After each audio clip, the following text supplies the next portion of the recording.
Good morning. My name is Ivan Kronkvist, and I work at Best Buy. I'm a senior engineering manager on the mobile app team, working primarily with the back-end system. I've been in IT since 2002, so that's been now 18 years. Most of that time, I've been working with tester and development. I've been moving around to different places, and if there hasn't been tester and development going on when I've gotten there, I've tried to introduce it because I really think it's a great way of doing development, and it really helps to make a much cleaner code base, less bugs, better releases. So without further ado, I'll get into my presentation. So test-driven development. First, I want to talk a little bit about why we want to use TDD. There are a lot of pros and cons, and a lot of ideas that people have of why it's not a good choice. We'll talk a little bit about some testing frameworks, how to do TDD. I have some references and then questions at the end. So why do we want to do TDD? So it improves how you understand your requirements. By doing TDD, what you essentially is doing is you are taking the requirements and you are expressing them in code in your tests. So you're writing a number of unit tests that cover all your requirements. Then you're going to write the code that's going to make these test cases pass. We touch all of the scenarios because we look at what might go wrong, all the error scenarios, all the happy path scenarios if there's more than one happy path, and we want to make sure that we cover all of the requirements in there. It does increase your code stability because you have a suite of unit tests that you will run before you check in any code. And those unit tests are all the tests that are written in your code base in your repository. And if something that you have written will break a test that somebody else have written, then you know that there's a dependency on your code in that. So you have changed the behavior that was expected already in the other tests. So you need to solve those issues before you check in. So by going through this process, every time you check in code, the code is fine, the code is stable. It will not have broken any other functionality in there. It greatly reduces the defect count. A lot of people say if there's a bug, that's a test that wasn't written, and that's essentially true, because if you cover all the requirements, all the scenarios in your test cases before you commit the code, then there shouldn't be any defects. When I worked at Cigna, I came in there to a project and we started using TDD and unit testing, and that was new to the team that I was working with. And the first time we put a release out for QA to test, they came back and they were like really surprised. It's like, I've never seen code with so few defects in there. It's like we couldn't find much at all. It enables effective refactoring because when you refactor, you want to make sure that you're not breaking anything. And if you have a very good code coverage with tests that run clean, then after you have done your refactoring, you run the same test suite. And if everything runs clean still, then you're good. Otherwise, you broke something in your refactoring and you have to go back and look at what that was. It makes cleaner design, it makes simpler design, rather than going out and finding a pattern. It's like, oh, this is a cool pattern, I want to use that. You might not choose to use that because it doesn't really fit in. If you look at code base that was not TDD and you go in and look at design patterns and you try to write unit tests after the fact to cover the scenarios you have, that is going to be pretty hard. And there are cases where you might have to look at, okay, I'm going to go away from this pattern because that's not going to work here. So we use simple patterns, simple code. Simplifies debugging because triaging, because you have a lot of test cases, and when you see an issue, and you can easier find a spot in the code where that was.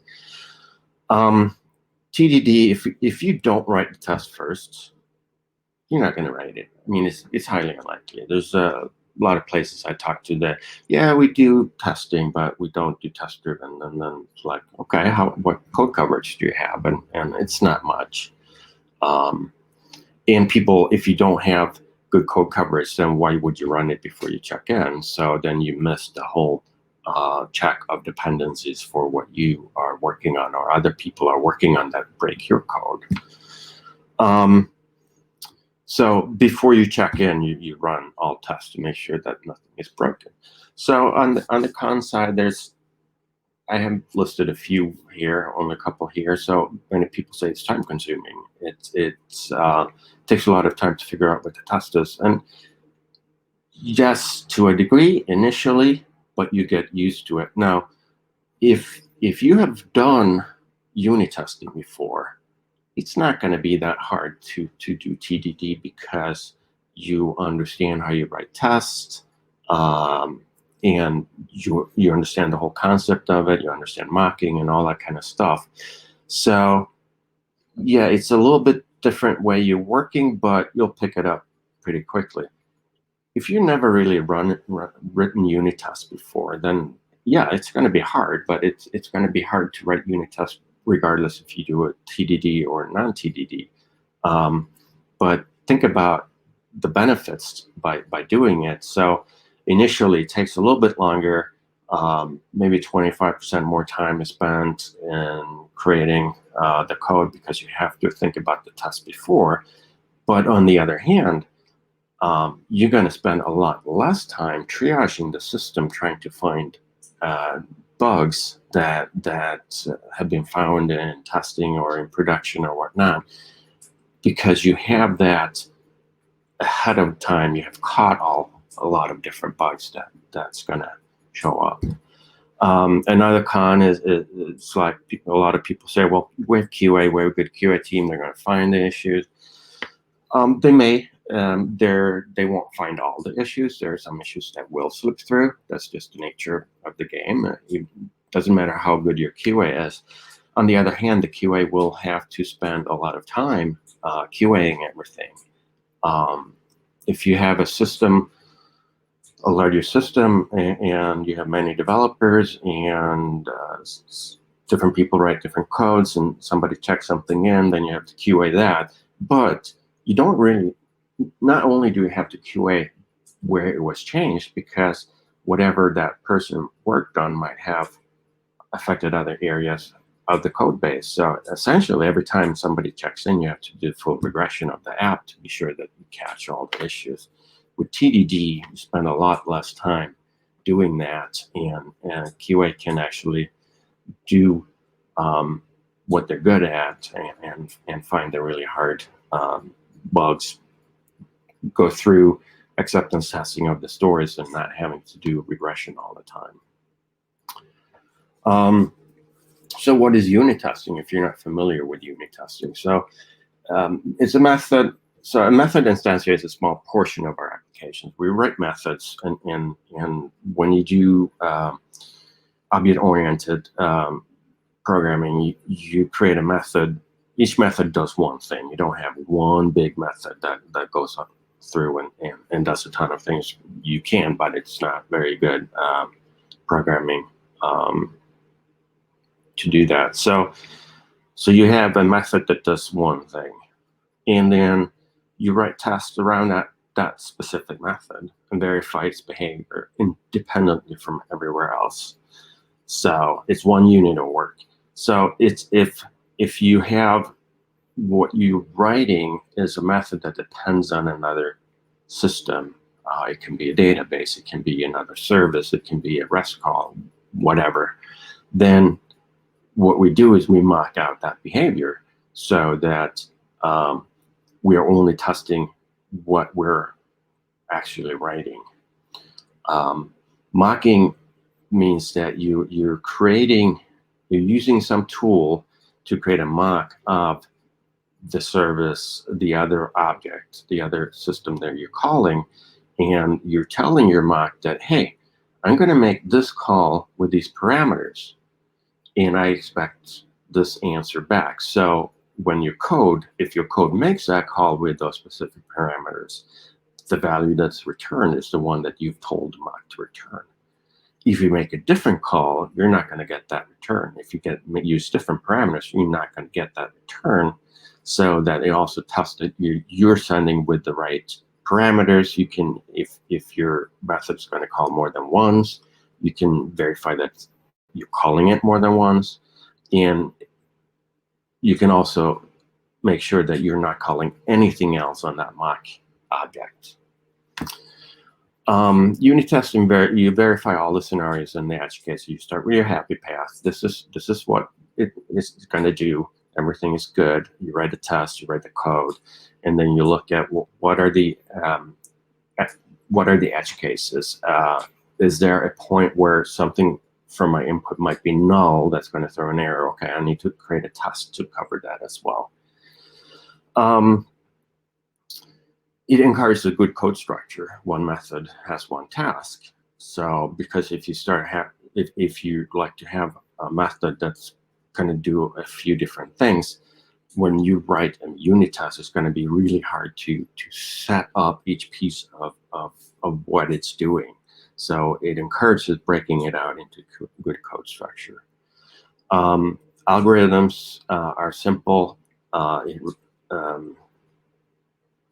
reduces complexity and increases testability. So I got those two wrong there on my slide. So what I mentioned earlier as well is that you look at, by starting with the test that you have in test-driven development, you're choosing an algorithm that's simple to test.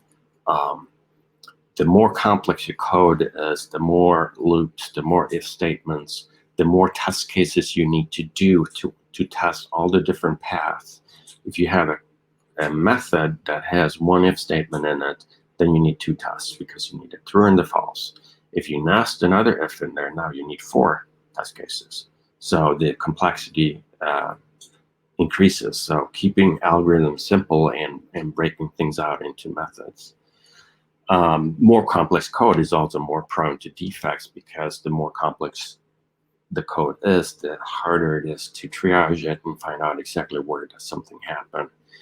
You have a big method there's an error and you have to test a lot of different cases through in order to figure out how to do it. Mocking out downstream dependencies, I already talked about that. Testing frameworks. So in my world, I started with JUnit in 2003, I think. And that was the first time I really started TDD. My previous project, we had used unit testing, JUnit, but it was not mandatory and people didn't run test suites before checking in, so which caused all different problems. I joined this new project. We're doing pair programming, we're doing TDD, and I immediately fell in love with that paradigm because it is so much easier to use, to understand what you're doing, to make sure that you're not introducing any defects. So Java was where I started doing it. It exists in many more languages. I've had this presentation a few times over the course of the years, and more languages have added good tools for doing unit testing and TDD. You can do it in .NET. I don't have it mentioned here. So JUnit for Java, mocking frameworks, there are a lot of them. EasyMock was something that I used early on. Its name is not incorrect. It's not that easy to use. Mockito came a few years ago and is a lot easier to use and very powerful. Right now we're doing a lot of Groovy. There's built in Spock for Groovy code. Spock is very similar to JUnit with the important distinction that mocking is built into the tool. You don't need to pull in a separate mocking object because it's already in there. For JavaScript, you do JavaScript. Generally, what we're using is Jest. How do we do TDD? So the process is you take your requirements, you add a test, then you run all tests. Of course, your new test is going to fail because there's no code. So then you write the code that makes the test pass. Then you run all tests, and it passes. Now you can go refactor the code if you want. And then you repeat. You take the next step in the requirements, or you look at the edge criteria and you write new tests for those. You run the test, they will fail. You insert the code that you need in order to make that pass. And then you run the test, it passes, and then you can go refactor the code. And as long as after you do a refactor, you run all tests again. And as long as everything passes, you're good.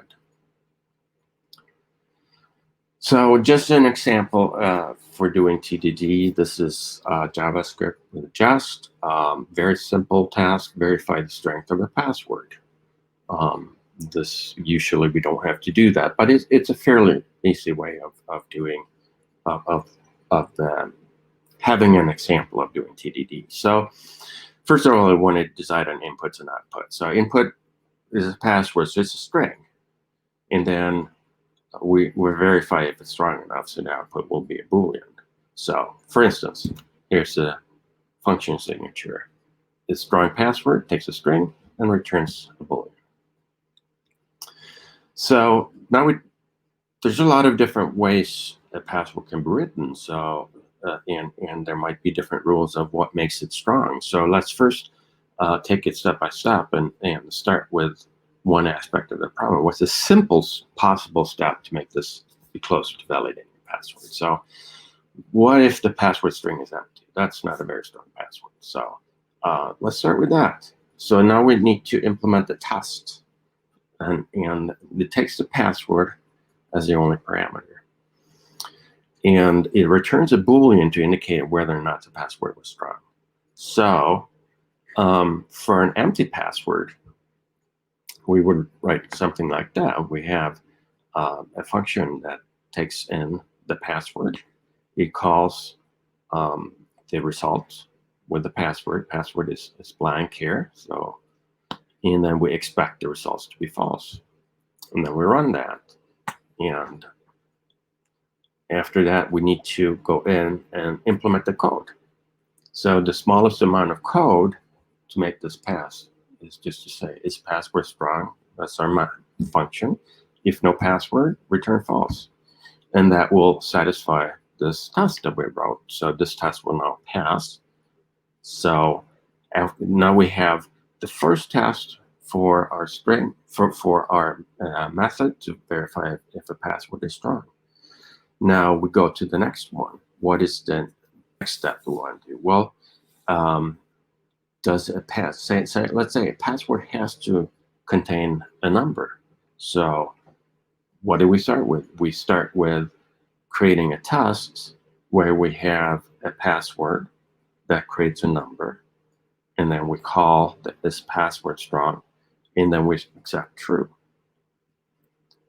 But that's not it, because what if it doesn't expect, and what if it doesn't contain a number? So we need another test to test the other option, that when there is not a number in the password, we should expect it to be false. So we have two tests to describe that criteria, and we write those tests, and then we go in and we fill in the code. So and then we repeat that. We look at what's the next rule that we need to do. So slowly we build up a suite of tests, and we fill in more and more rules in our is password strong method. So at the end, when we're all done, we will have a number of tests, and if anybody changes the code and is password strong, one or more of the tests would fail.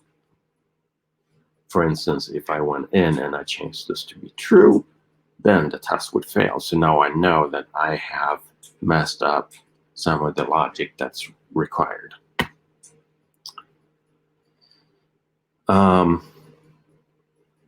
Here's a reference to where I found this this example. So what is test? So I've talked about test-driven development. I've argued how good it is to use it, and I would not work on a project that does not do TDD because I do not want to have to go through code and figuring out why does this not work, and by doing TDD, there's very much less room for issues to happen. So by looking at my test, I can more easily find out what's missing in here. And like I mentioned before earlier, that as soon as there is a bug, it's a test that wasn't written. So I will write a test for the bug, then I will fix the code, that test will pass, and all the other tests as well still pass. So I don't change any of the behaviors. And then this bug will never happen again because it's part of the test suite, so it will never run into that. References test-driven development by example, Ken Beck, that came out quite a few years ago. It's a great book, and it's usually the #1 reference to TDD that people give. Test-driven Java development by Alex Garcia and Victor Farshik. Test-driven iOS development with Swift. If you're a front-end developer, that would be useful reference to understand how you do test-driven development on front end. Android, you can use Java, you can use Kotlin, and I don't have any Kotlin references here, but I'm sure this would be a good one for understanding how to do it with Java. Websites, test-driven design in Java, TDD changed my life. Those are good websites to go and look at examples and understand a little bit better how you do TDD. So we'll come to questions.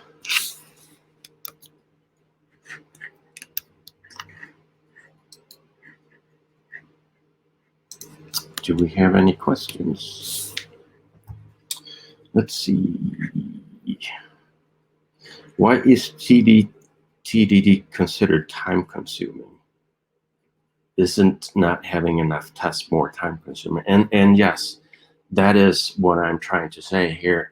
A lot of people have the notion that, oh, if I have to write the test first, it's going to take me a lot of time to figuring out what's the test going to look like, and if I just write the code, it's going to take me half an hour to write this method. Now I have to write a test. Now I have to spend an hour first figuring out what test do I need to write. So yes, that's often what's a lot of the cons against TDD that I hear are along those lines. And if you're not used to doing TDD, yes, it will take you a little bit of time initially to get into how you're doing it, but you're gonna get it up to speed pretty quickly and be able to do it. So I would say yes, not doing tests is more time consuming because you're gonna spend a lot of time on triage. Are there any strategies I'd recommend for going TDD with existing code bases? And yes, so you have a code base where you have barely any unit testing. That's going to be hard to, I would say any new code you put in there, you would start with TDD on new code, and then you would have tech debt to go back and look at old code and add some tests to those. But yeah, it's a struggle, but you can get there, especially enforcing anything new has to have development or tests. What do I think my junior developers find hardest learning TDD? And I think it's the how do I? That's a good question. Now I just think a few seconds about that. So you have to figure out how to write the test and translate the requirements into test cases. I think that's the hardest thing to learn as a junior developer. So I think we're out of time there. So thank you very much for your time, and you can reach out to me if you want to have more information about TDD. I'm on LinkedIn, Ivan Kronkvist at Best Buy. Thank you.